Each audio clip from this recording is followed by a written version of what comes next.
migrants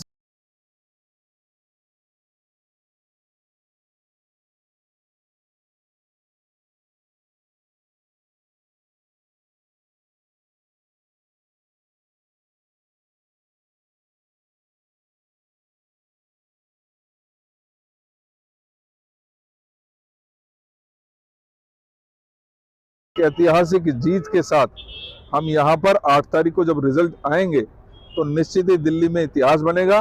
और जिस तरीके का माहौल पूरे क्षेत्र में है, चाहे वो बादली हो, चाहे लिबासपुर हो, समयपुर हो, सिरसपुर हो, हमारी एमसीडी कॉलोनी हो, teacher colony, Bhagwanpura, Sanjay colony, सब जगह से मैंने कहा कि सब अपनी अपनी पार्टी छोड़ के भी पार्टी लाइन से उठकर आज सीमा यादव को हाथ के निशान के ऊपर वोट देने के लिए लालेत हैं। ये अपने आप में दर्शाता है कि भाई अजय जी ने और सीमा जी ने इस क्षेत्र की सेवा करने का काम किया, चाहे उनके सर पे कोई जिम्मेदारी थी या नहीं, लेकिन इन्होंने अपनी जिम्मेदारी मानते हुए, समझते हुए उन लोगों के दिलों में अपनी जगह बनाने का काम किया। और वो परिलक्षित होगा 4 तारीख को जब हमारे जो काउंटर्स होंगे उस पर लंबी लाइन लगी होगी। ऐसा है कि सब अपनी अपना व्यवहार है और कहीं ना कहीं उन्होंने वो कमियां रखी, उसी का फलस्वरूप आज सब अपनी अपनी पार्टी को छोड़कर, पार्टी से लेवल से उठकर अगर साथ आए हैं तो कहीं ना कहीं उन्होंने क्या व्यवहार रहा होगा, मैं किसी के ऊपर छींटाकशी नहीं करना चाहता, लेकिन मैं इतना विश्वास जरूर रखता हूं कि हमारा कैंडिडेट, हमारे जो पूरे क्षेत्र का कैंडिडेट, ये एकमात्र ऐसा कैंडिडेट है जिसको सबका प्यार और आशीर्वाद। जब मैं घर से निकलती हूँ तो मुझे अपने परिवार, अपने गांव, अपने क्षेत्र, अपने वार्ड सबका भरपूर प्यार मिल रहा है और मैं उनकी आभारी हूँ कि वो लोग मेरे साथ बढ़ चढ़ के हिस्सा ले रहे हैं और मुझे विजयी बनाने में लगे हुए हैं। मैं धन्यवाद करती हूँ उन सबका और मैं वादा करती हूँ कि मैं अपने क्षेत्र के विकास की डोर को आगे बढ़ाऊंगी और उनके सुख दुख में हमेशा उनके साथ खड़ी रहूंगी और अपने उनकी उम्मीदों पर खरी उतरूंगी। धन्यवाद। लोगों का हमें भरपूर प्यार मिल रहा है, पूरे परिवार का, पूरे गांव वासी का।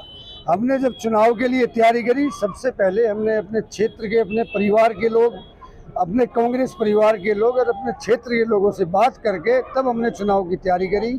और मैं राजनीतिक में नया नहीं हूँ, देवेंद्र भाई साहब के साथ मैं 10-15 साल से जुड़ा हुआ हूँ।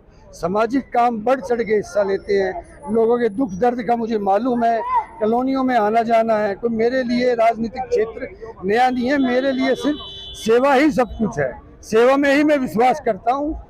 15 सालों के भाजपा के शासन को और 8 सालों के दिल्ली सरकार के शासन का क्या एक तिलिस्म टूटेगा? भाजपा का जो है, आपको पता है, महंगाई दर प्रतिदर बढ़ रही है। कांग्रेस के टाइम की अगर बात करें तो उस टाइम महंगाई कुछ नहीं थी। आज चाहे राशन हो, चाहे पेट्रोल है, चाहे गैस के सिलेंडर है, महंगाई परम चरम पे है। और हम बात करते हैं एमसीडी की, जो चुनाव चिन्ह अभी हमारे देवेंद्र भाई साहब ने बताया कि झाड़ू उनका चुनाव चिन्ह है। अगर सरकारी कर्मचारी झाड़ू एमसीडी वालों की बात करें, 6-6, 8-8 महीने की पेंशन नहीं मिलती, उनके रोजगार बिल्कुल ठप पड़े हैं, उनके पास कोई साधन नहीं है। एकमात्र साधन उनके पास अपनी नौकरी का है, उसी से ही राशन आता है, उसी से बच्चों की फीस भरी जाती है, उसी से बिजली का बिल भरा जाता है, उससे पानी का बिल भरा जाता है। लेकिन सैलरी टाइम पे नहीं आती, रिटायरमेंट पे पैसा नहीं मिलता, फंड बोनस सब रुके पड़े हैं। एक रिटायर की उम्मीद होती है कि हम रिटायर होंगे, अपने बच्चों की शादी करेंगे, मकान बनाएंगे, लेकिन जब तनख्वाह नहीं मिल रही, रिटायरमेंट का कोई पैसा नहीं मिल रहा, बिल्कुल मतलब बुरा हाल कर रखा है एमसीडी ने। कहते हैं हम कूड़े के पहाड़ हटाएंगे, पहाड़ तो जब हटाओगे जब आप लोग एमसीडी वालों की सैलरी तो दो। जो हमारे सरकारी कर्मचारी हैं एमसीडी के, जो प्राइवेट कर्मचारी हैं, उनकी सैलरी तक नहीं मिलती, उनको बड़ी दिक्कतें होती है, उनके बच्चों की पढ़ाई में दिक्कत आती है, राशन में दिक्कत आती है। और बीजेपी वालों का तो हाल आपको मालूम ही है, गैस के सिलेंडर का देख लो, दाल चावल का देख लो, महंगाई प्रतिदिन बढ़ती जा रही है।